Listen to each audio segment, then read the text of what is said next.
Micdup. We're live. You gonna play a song? I can. That'd be nice. Okay. Do that one. Let's see. We'll try this one. See if it's any good.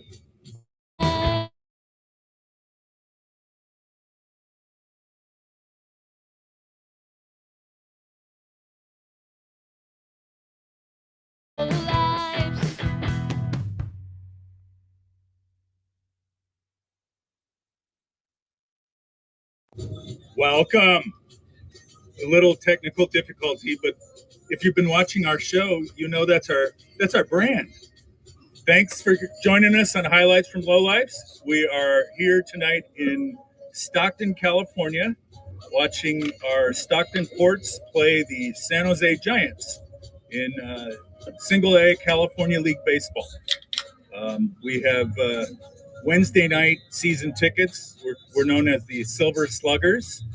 And so we come out here. We want to do a show for you tonight. They didn't have a suite available, so we're out in center field. You can see behind us is the field, getting ready for the game in about an hour. The Lowlifes tonight, there's 6 of us here tonight, and we're going to do a show about our favorite baseball nicknames and the origins of those nicknames. So I'll start off with a little story.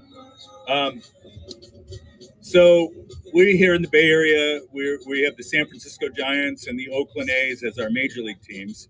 And the Oakland A's at the time, when they moved here from Kansas City in the late 60s, their owner, Charlie Finley, decided that it was important that his players have identities and nicknames. They didn't actually have nicknames, but he tried to create them. Some of them caught, some of them didn't. See the clowns going back in the background? Yes. So I remember Finley, he would Finley would talk to his players and try to find out a little bit about them and then try to create a nickname for them. So some of them hit. For example, he talked to a young pitcher named Jim Hunter and said, Jim, where are you from? What do you do during the day when you're growing up? And it turns out he would fish for catfish, so they made him Jim Catfish Hunter. John Odom became Blue Moon Odom, and that was a very common way that he was referred to on the field. A lot of people never called him John. He was Blue Moon, and that's the nickname that Charlie Finley gave him because his mother said that he was born on a blue moon. However, some of Charlie's nicknames didn't take. He desperately wanted to nickname Vida Blue True Blue, and he pushed that for several months until the players finally said, enough's enough. This is Vida Blue. In fact, we're going to call him Vida. That's what they put on the back of his uniform instead of his last name, Blue. And they dispensed with the True Blue nickname. So sometimes you get a nickname because somebody forces it upon you, and that's the type of person Charlie O was. Right? Hey, who's got a new story? Anyone? I got one. Bueller? All right. I got one. Cheers, everybody. Thanks for watching tonight. Leave your comments about nicknames by hitting the microphone button at the bottom of your screen and interact with us. It makes it a lot more fun for us. So first off, I missed the show last week about right fielders. My top 5 would have been Roberto Clemente. So problem solved. Now, with the nicknames, I'm going to go with one that has long been a favorite of mine. And this was a player from the 20s and 30s named Johnny Dickshot. That's right, Johnny Dickshot. You're kidding. I'm not kidding. And if your last name was Dickshot, you'd probably want to give yourself a nickname so you could draw attention away from your surname. In this case, Johnny Dickshot went with Ugly. So he became Ugly Johnny Dickshot. He named himself and has called himself, until the day he died, the ugliest man to ever play professional baseball. So here's to you, Ugly Johnny Dickshot. Thank you. Very nice. Obviously, I never saw Willie McGee, but that's our. Okay. Hi guys, good to see you again. This is short and sweet, but I thought it was very profound. Legendary. I need your help with this. No. All right, now. Tell Buck Talk to the Showalter. audience. Legendary manager Buck Showalter was with the Red Sox. I think he actually Yankees. Yankees. Okay, Diamondbacks. so I think he was even in Lots of teeth. in Japan. Everybody's telling me, look here. Buck. How do you get a name like Buck? I know. What the fuck is up with that? What the butt? He didn't want to wear a towel around the clubhouse. So he was going around the clubhouse buck naked. Hence, Buck Showalter. Here endeth the lesson. Talk to you later. Hey, folks. My guy, nicknames come natural sometimes. Others are forced. Others are just plain destiny. He's trying to follow up on Buck. Good luck with that. So, Mr. October, quite simply, Reggie Jackson saved his best baseball for the playoffs. According to Baseball Hall of Fame, Reggie Jackson was inducted to in 1993. He hit 10 home runs, 24 RBI in 5 World Series matchups, batting .357, nearly 100 points higher than his average career. So they nicknamed him Mr. October. That's when he played his best ball. JC, get in here and give us one. All right. I need a chair.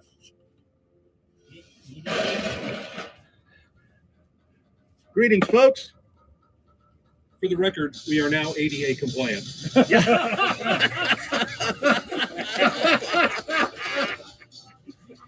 So my guy is a San Francisco Giant from the 60s and 70s, and he was a kangaroo court judge, and he was a catcher, small guy, often come off the field, and he'd put a towel or a jersey or something over, a wet towel or a jersey over his head, and sit like this, and thus he got the nickname the Sheik. Mike Sadek, the Sheik, kangaroo court judge, great guy. We miss him. Cheers. I remember seeing him in a fur-lined jacket. All right, I'll forego the chair. Oh, that would have been nice. I'm going to end the round 5 here with the human rain delay. Mike Hargrove. He played for the Rangers, Padres, Indians, and he got the nickname because of his elaborate routine at the plate that pissed off every pitcher in the league, with adjusting the helmet, adjusting the gloves, wiping his hands on his pants, pulling up his sleeves, and then doing it twice or 3 times before he got back in the batter's box. But that was the human rain delay. I like it because I coach Babe Ruth baseball, and that's what I have to deal with on a daily basis. You know, the sports writers said he was less baseball and more Weather Channel. All right, I'm gonna stick with kind of a theme. All right, for those of you who saw the show announcement, there's a little image that went along with it, and the nicknames of the players in that image were based upon their actual appearance. So Babe Ruth got his name because he kind of had a baby face, kind of a fat face, and looked, as he grew older, he just kind of looked like a man-child. So he became Babe Ruth. But the other ones in the picture, if you've seen it online, included Ernie Lombardi, a catcher for the Cincinnati Reds for years, who had a rather large nose. So Ernie's nickname was Schnoz. Okay. Another player with extremely large features was a pitcher by the name of Don Massey. Some think that Don Massey is one of the most challenging looking individuals in the history of baseball. Don had ears on him that made Dumbo jealous. And throughout his career, he was known as Ears. They would bring him in from the bullpen, bring in Ears. And the final player on that Diaz is longtime manager and player Don Zimmer. Now, many of you think that Don Zimmer's nickname is Popeye, that you've heard that before, that he had some distinctive features that made him look like the cartoon character Popeye. But his teammates called him the gerbil. It's because he would tend to stuff tobacco or bubble gum in a cheek, and he looked like he was a gerbil or a chipmunk storing food. So imagine being known throughout your career as the gerbil. So those are my appearance-themed nicknames. Next. Hey, way to blow through 4 dudes. That's in right. One round. Did you hear that? 4 dudes.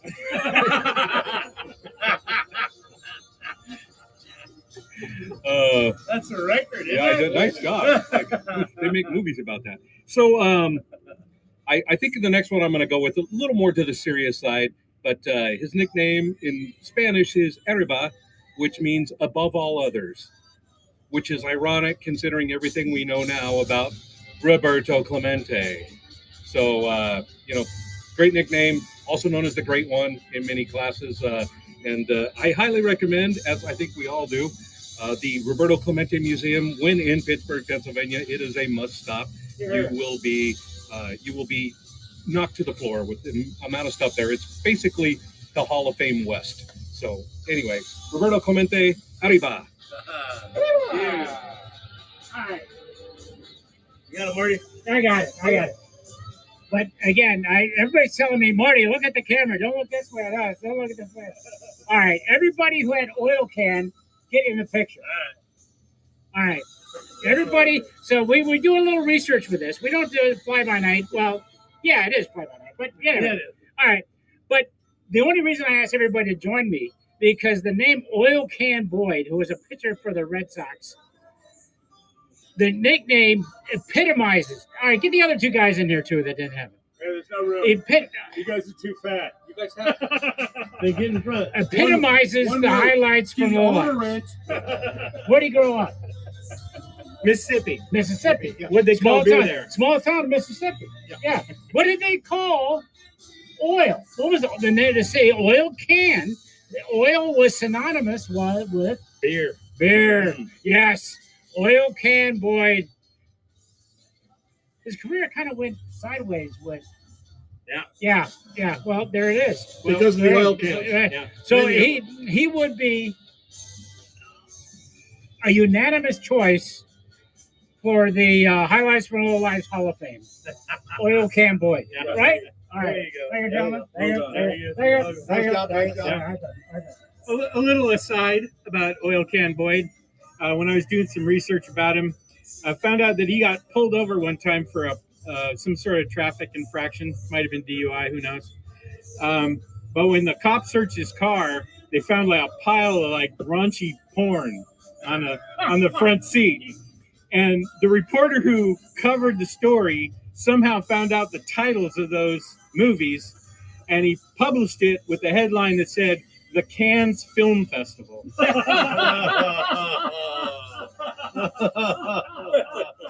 Oh my! Hey, quick going back to one of Rob's picks, but what would be a list of baseball without the great name of the great Bambino and the Sultan of SWAT? But I got a different take on how he got his name. And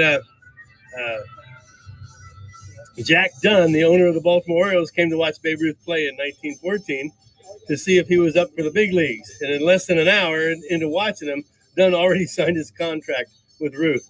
Since then, he was only 19 at the time. The other Orioles players referred to him as Jack's newest babe.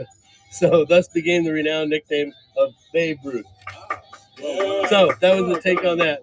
My other one is Pablo Sandoval, otherwise known as Kung Fu Panda. His moniker was coined by Barry Zito in 2008 for an acrobatic leap to home plate for a score. So that's how he got Kung Fu Panda. Next. To call this a short one probably is inappropriate. This 6'10" pitcher, F.P. Santangelo said the other day, he looked like from 60 feet 6 inches away that he released the ball about 6 feet away.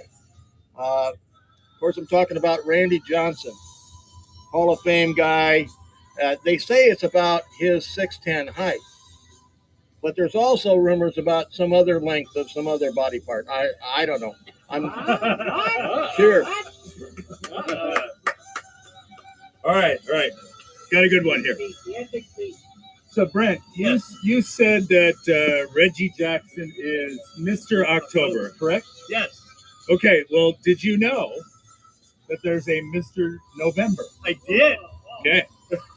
In modern day baseball, when the regular season has been extended and the playoffs have been extended so that they're playing, geez, it seems like almost year round now, the idea of playing a championship baseball game, a playoff game, or a World Series game in November would happen for the first time. And the first guy to take advantage of that and win a game in style in November was Hall of Famer Derek Jeter. And his moniker since then has always been Mr. November. So 2 Yankees, one's October, one's November. All right? And he got that because most seasons it ends in October. Mr. November hit a home run just after midnight, the morning of November 1st, in the bottom of the 10th inning to give the Yankees a 4-3 lead and a win over Arizona Diamondbacks. Good knowledge. There you go. All right. Well, Rob inadvertently stepped in and talked about Mr. November at the time where we're supposed to talk about our sponsor, but we'll just do that now. We, as always, some people. As always, Almanac Beer has been with us since show 1. They're still here with us now. This is my favorite segment. It's called What You Drinking? And you know what? I'm going to play the caller. We have a caller already with a What You Drinking. Big Juicy. What am I drinking? Well, I'm going for a repeat from last week. The Seaside IPA, double hopped, big on hops, so smooth. And I've got an oil can here right in my hand, giving away who I'm going to pick a little bit later in the show as far as one of my players with a rather colorful nickname. Well done, Big Juicy. That's a good call. I am drinking, they have a lager series, and they change about every 3 months the flavor. We are coming near the end of the Buenos Vibras Mexican Lager. This should be out there till around the end of July, first part of August. So I'm drinking them as fast as I can because they're going to disappear soon. And this will be followed by the Rocktoberfest, which I think would get a rousing round of applause by the rest of the Lowlifes. It's a big favorite. But the lager series is great. Full flavored, still easy to drink. And the Buenos Vibras is just a perfect summer beer for a 94-degree day at the ballpark. We're just happy to be here. What you guys drinking? Well, JC's got the traditional True Kolsch. I searched the shelves and found this and grabbed it. So, cheers. JC is now speaking in the third person. Yeah. Thanks to JC, we're drinking the True Lager. It's a great tasting beer. They're making this instead of the True Kolsch. So the True Kolsch's are out for a while, but we'll be having the lager for a bit. Tastes good to me.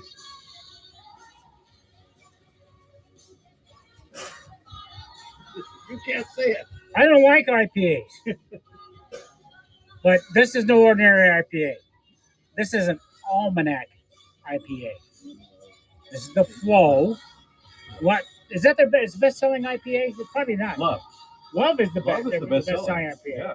But hey, they stack the books against me as always. Flow is the best IPA. Again, it's 94 degrees out here. It's a little warm. You get a nice full body taste. That little IPA flavor, the little hops. It's not overpowering.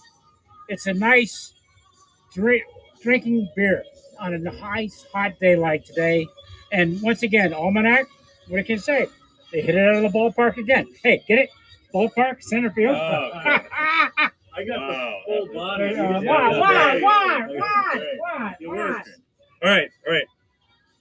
I am coming through with the Almanac and Crowns and Hops marriage beer.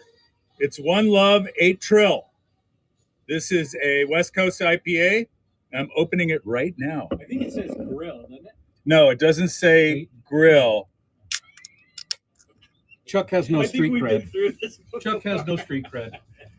One Love, Chuck is 8 down. Trill from Almanac, and Crowns and Hops. All right. You guys got some more nicknames? Yeah, I'll get in here. I'll pick up where we left off. Let's see. I think I'm going to go with, I like a lot of the older guys going back in history, the nicknames. And there was a gentleman that played in the early 1900s, Jack Chapman, who was a center fielder and apparently was the greatest center fielder of his era. And his nickname was Where Flying Things Go to Die. Nobody has a nickname like that anymore, Where Flying Things Go to Die. They didn't even call him Jack. They just called him Where Flying Things Go to Die. So you got to love that. I love those old nicknames. I think they're much more creative and funny than the stuff that we have now. So anyway, there we go. Who's up next?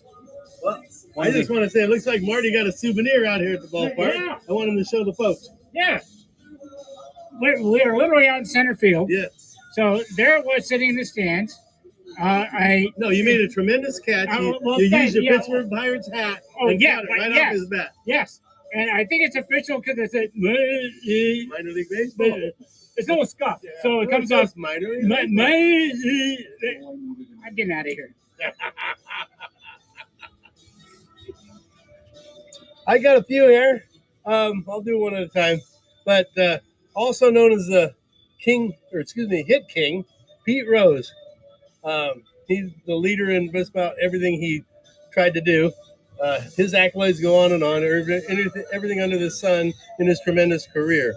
But he got the nickname Charlie Hustle during his first spring training camp with the legendary Whitey Ford. Witnessed Pete Rose draw a walk and then proceeded to sprint to first base rather than jog like most players. So Whitey named him that, Charlie Hustle, from Whitey Ford. Good one. Next up. All right. This one's not a nickname that somebody else gave him, but kind of one he gave himself when he emblazoned it on the back of his jersey for the I lost my place. For the players, MLB Players Weekend a few years back. But this was Kyle Seager, and he put Corey's brother on the back of his jersey. And I thought that was pretty cool. It's funny that he would do that, but he had to admit that his brother Corey, his little brother Corey, was pretty darn good. But they ended up getting to play each other in a game at, I think, at Dodger Stadium, and they both hit home runs that day. It's only the second time in MLB history where two brothers hit a home run in the same game. Oh, nice. Right. We'll get him, AC. So following up on what Teddy Bear said about Pete Rose, as you know, he was banned for a long time from baseball for gambling on his own team. Now, Cap Anderson, Adrian Constantine Anson, was a Hall of Famer. He was a segregationist, just not a very nice guy, but he played for a long time and had a distinguished career. But he was a notorious gambler and often bet on his own team, specifically the Chicago Cubs. And he got in. Pete didn't for a while. Now he's eligible. Cheers, Cap Anderson. Who's up, fellas? Marty. And thank you to Brent for keeping the show moving. Norman Stearns. Keep it down. Keep it down. Yeah. Keep it down. Yeah. Everybody knows Norman started his career. Cheat sheet. 1920 with the Nashville Giants and ended 20 years later with the Kansas City Monarchs. A lifetime batting average, 348. Lifetime. Who was this guy? Who ordered this guy? He was inducted into the Hall of Fame in 2000. We know him as Turkey Stearns. Now at the concept of the highlights from Lowlifes, we first got together during the pandemic. So we told the story before. Got together during the pandemic just to keep an eye on everybody. And we decided we could play Oh, come on. Stratomatic. Baseball. That's it. Get that guy up there. And so we did it. We did a league with all the Negro League players, and it really opened up a lot of eyes, especially mine, on the statistics and how talented those men were who played in those leagues. Turkey Stearns. Turkey? How do you come up with turkey? There's two explanations. One was Norman himself saying he had, like some other people, a little pot gut there as he waddled down the bases. But the other one of us said how he ran the bases. He got his arm flapping. He's a turkey running down the bases. I'd go with number 2, Turkey Stearns. Who'll be up? All right. Let's do another round. Everybody having fun? Yeah. All right. Yeah. All right. A couple more. Let's see. Oh, we've got some nasty comments coming in from Babe Shanks. We're going to have to play those later on. All right. How many of you guys remember the Phillies outfielder Shane Victorino? Oh, yeah. Okay. Hawaiian. Yes. Oh, steal my thunder here. Okay. So Shane was from Hawaii, one of the few baseball players from the Hawaiian Islands, and he was fast. He was a great base runner and a great outfielder. He covered a lot of space, and his teammates coined him the Flying Hawaiian. Okay, one more for you. There he goes again, stealing all the names. Yeah, let me just steal all these names. Round But 29. I doubt you have this one. Round 29 for Rob. That's why I'm not doing that. Welcome to So- the Weber Show. So there was a outfielder in the 40s, 50s, and 60s who was well-traveled. He was one of those guys that was always a throw-in in a trade, and he went to this city and that city. Sometimes he's playing for 3 teams a year. His name was Harry Simpson, and his teammates named him Suitcase Simpson, Harry Suitcase Simpson, because of all of his travels. So, Very nice. was that worth the wait? Yes, it was. All right, I'm going to leave now. Hey, chin up. you cleaned off the bird dropping spot. Only if we can believe that's true. Weber took away our mark after taking away all the names. So, well, I get to announce my next choice amidst my favorite song of all time. So I'm feeling really good right about now. I got an almanac. We're talking baseball, and Springsteen's on the radio. So my next guy, I really love this nickname. He was a pretty good outfielder, pretty talented, real smart baseball guy. Played for a little bit with the Giants, with the Phillies. I can't remember other teams, Tigers maybe. His nickname was Puddinhead. Puddinhead, because not only when he took his hat off did he look like chocolate pudding, he wasn't the brightest guy ever. So that would be Willie Puddinhead Kirkland. Willie Puddinhead Kirkland. He was a pretty good ball player, but a great nickname. He went on to be Costco's leading brand. Yes. My next guy batted amongst the highest in the league for batting average, but he got his nickname for playing in his socks because he was uncomfortable in his new cleats. They just didn't feel right. So that quirky moment became the lasting lore of baseball. Shoeless Joe Jackson, because he couldn't like the way his cleats felt. But here, now say, all right, just to add to it. What was that? Enumerate? Some big word like that. To elaborate. That's a good word. That's a good. It has more syllables. Thank you. The story is true, but it was told in South Carolina. That it happened in South Carolina because it was in the textile leagues in South Carolina. The story was told in North Carolina when they were traveling on the road, and in a minor league city that I don't remember right now. So the story is true, but where that story is true is baseball legend, baseball lore. Absolutely. So Excellent elaboration. thank you. I'm leaving now. Next up.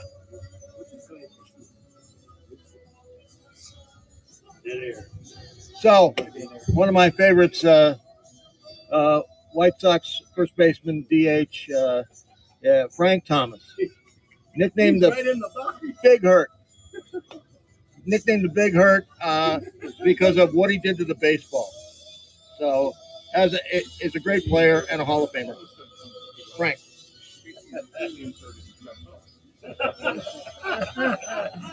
Oh, man. Oh, that's bad. Uh-oh. I'm having technical difficulties again. Oh, there it is.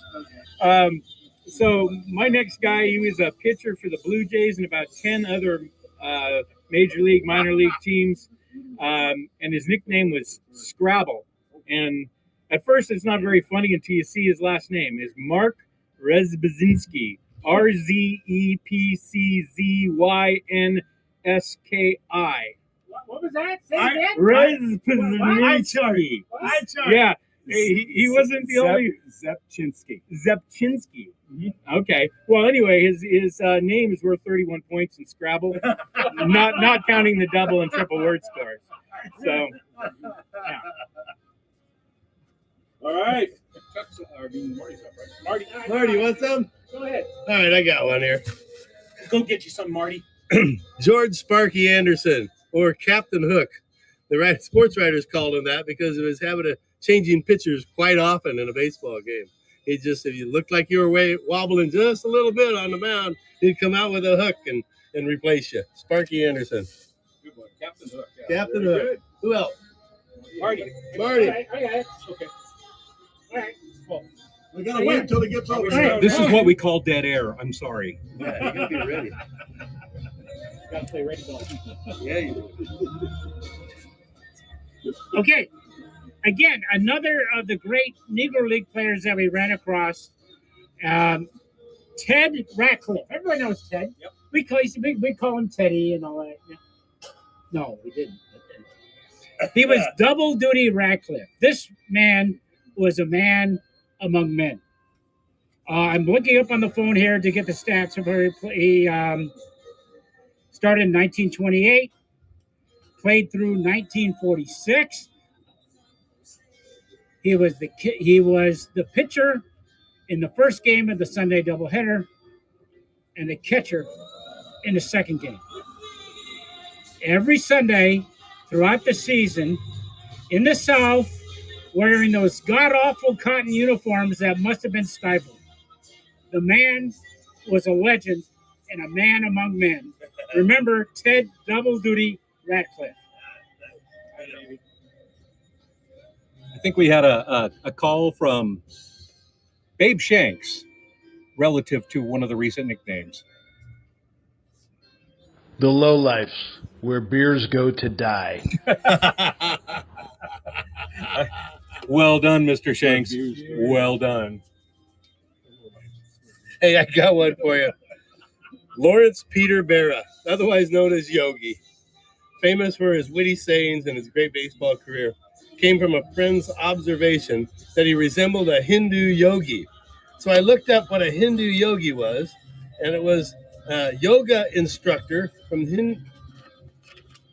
Hindi, and I got a picture.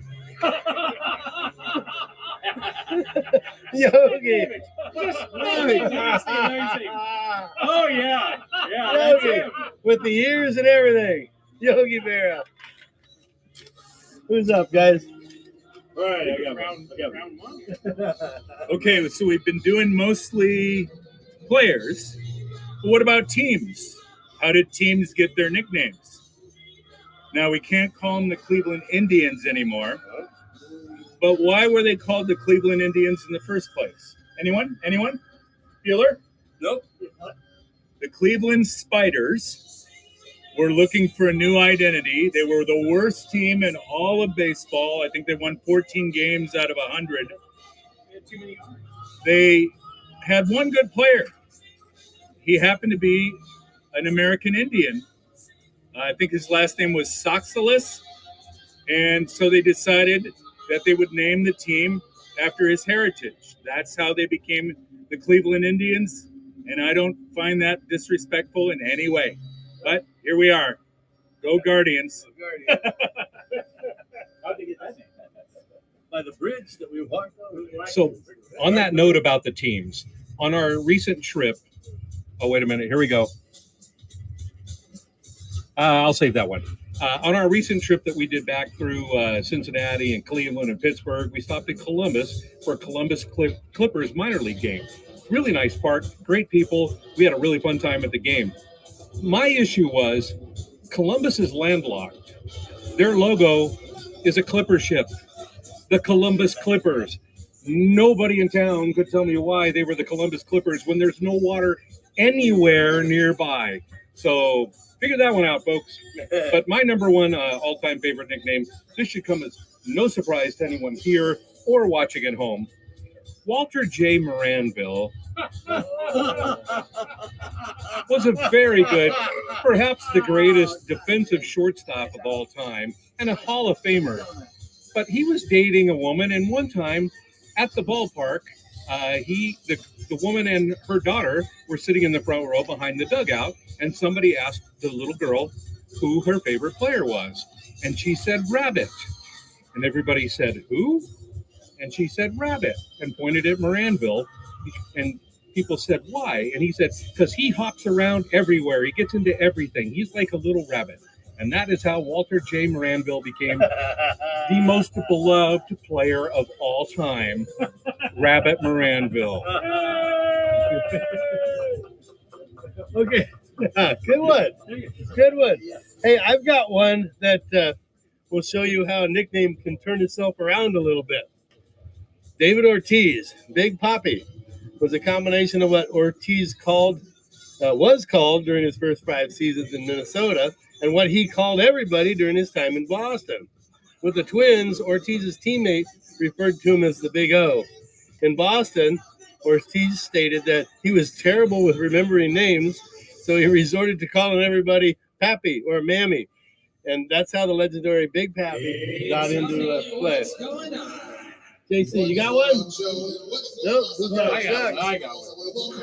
All right. So my number one is a guy who pitched for the Tigers, Mark Fidrich, or the Bird. I thought for sure Webby was going to pick this one when he was talking about guys who got the nicknames based on how they look, which he seemed to appreciate. He got on the cover of Sports Illustrated with Big Bird from Sesame Street, and whenever he was pitching, the home attendance doubled basically every time he was starting, to the point where other teams in the league started asking the Tigers to let him pitch in the games in their ballparks to get their attendance up.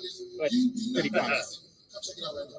I just want to jump in on Fidrich because I actually got to see him in Oakland, and the A's were drawing 20,000 people a game. When he came in, they sold out, and that was true of anywhere where he pitched. And the NBC's Game of the Week, which was on for 35 years, NBC Saturday Game of the Week, the highest rated game of baseball that NBC ever televised was Mark Fidrich's first game on national television, where he benched like a 4-hitter complete game shutout.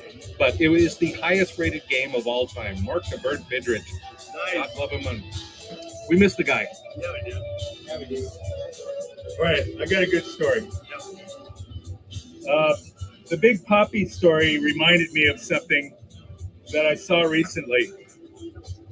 It was a banquet of former Red Sox players, and Dustin Pedroia was giving a speech, and he was talking about the time that he was on a mound visit with Ortiz and some of the Red Sox players to create strategy for the upcoming inning. Throughout his career, Dustin Pedroia was known as Petey. The other players called him Petey.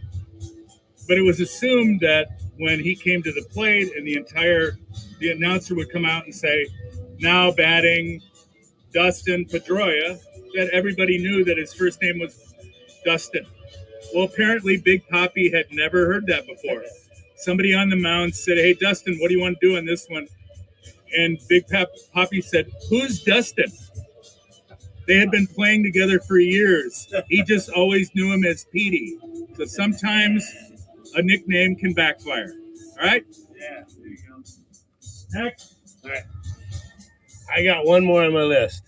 His given name was Leroy Page, but they called him Satchel Page because he worked for a transportation company handling baggage. And he was a young boy moving satchels from here to there to here to there. They just call him, hey, Satchel Page, we got to move this. Okay, who's up? Marty's got one.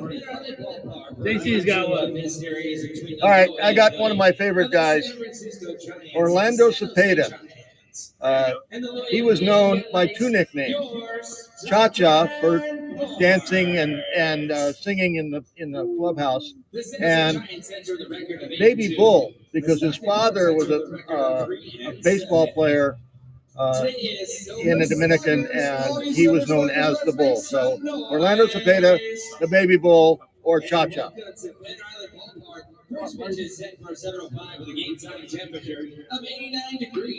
Two guys walk into a bar. The second one should have seen it coming. Okay, that was different. Hey, Terry called in with a "What you drinking?" Make that Tiger. What are you drinking? I'm drinking an Almanac Flow West Coast Pale Ale. It's happy, it's chill, it's hoppy, and it's great for a 4th of July weekend. Good show, guys. This is Tiger. We'll see you soon. Tiger's getting his fireworks on. Babe Shanks dropped a few. These are probably more timely if I was paying attention. I think the Lowlifes should be nicknamed Team Almanac to represent your beer sponsor. I mean, we get free beer, but when they start paying us, we'll ask for that. My favorite giant third baseman of the late 70s, Dirty Al Gallagher. Dirty Al. Dirty Al. Good call, babe. Good call. Alex sucks Alexis. All right, and then we got one more in from Big Juicy. All right. After giving away my pick earlier with a "What You Drinking" segment, I'm going to mention Dennis Ray Boyd, a.k.a. Oil Can Boy. He was 6'2", 150 pounds, and that is skinny. I'm 6'2" and 180, and you guys know I'm kind of on the thin side myself. But at any rate, Oil Can comes from his beer drinking days where he grew up in Meridian, Mississippi. Cans of beer were called oil cans, and that's where he got his name. Well done, Dave. Well done. That's it for our callers. You guys, anybody else have anything they want to wrap up today? Wrap it up. All right. Yeah, we got some. We got ball players actually taking the field and doing some warm ups and stuff now. So we're getting close to game time. So we need to go get in the beer line. Thanks for watching. Rob, you want to bring us out? You can do it. I guess I can do it because he'll take forever and he'll probably do 7 more nicknames. Anyway, thanks for watching the show. We appreciate you guys being with us. We're going to have some fun here tonight at the Stockton Ports game. I do want to thank the Ports for letting us set up here once again. And if you have the opportunity to get out to the Ports game, get out here. This is a great ballpark. It's a great experience. They really go out of their way to make it fun for everybody. We love it here, and it's baseball. Come on. What could be wrong with baseball? Anyway, thanks for watching. We'll see you next week when we have another riveting topic that Rob will go on and on and on and on and on and on and on and on about. And we'll see you then. Thanks, everybody. Peace.